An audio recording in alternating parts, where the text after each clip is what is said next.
Sezoni veror, përveç se shton numrin e turistëve në komunën e Prizrenit, shton edhe nevojën për sigurinë në rrugë të kalimtarëve dhe automjeteve. Alarmi autoambulancave në këtë sin është më i shpesht, pasi aksidentet në trafik janë shqetësuese.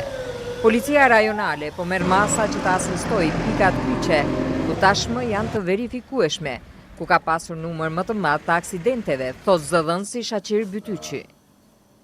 Gjatë sezonit verë ne angazhojmë në patrollë dhe policë tjerë, për shembull, ka shumë policë që punojnë në për zyre, në për pozita administrative, dhe gjatë sezonit verë ne mundohemi të zvoglojmë disa punë administrative, me qëllim që ata policë të bashkangjiten patrolla policore. Krahasim me vitin e kaluar kemi një rritje të gjobave.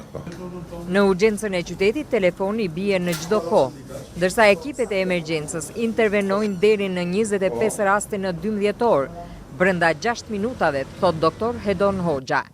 Ndërsa autoambulancat janë të pajisura me defibrilator, EKG, bombël oksigjeni dhe aspirator.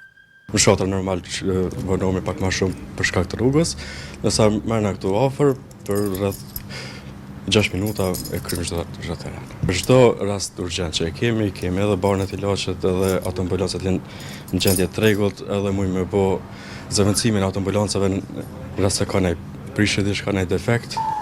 Mungesa e buxhetit të mjaftueshëm edhe për shërbimin urgjent të shëndetësisë në Prizren konsiderohet si një ndër sfidat kryesore me të cilat përballet ky sektor jetësor.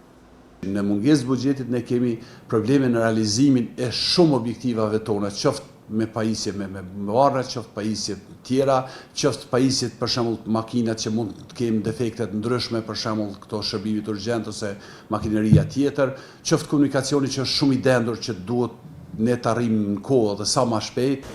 Kur kanë kaluar gati 6 muaj në vitin 2026 në Prizren, në rrugët lokale janë regjistruar një numër i konsiderueshëm aksidentesh, ku kanë humbur jetën 5 persona, 2 prej tyre në një javë.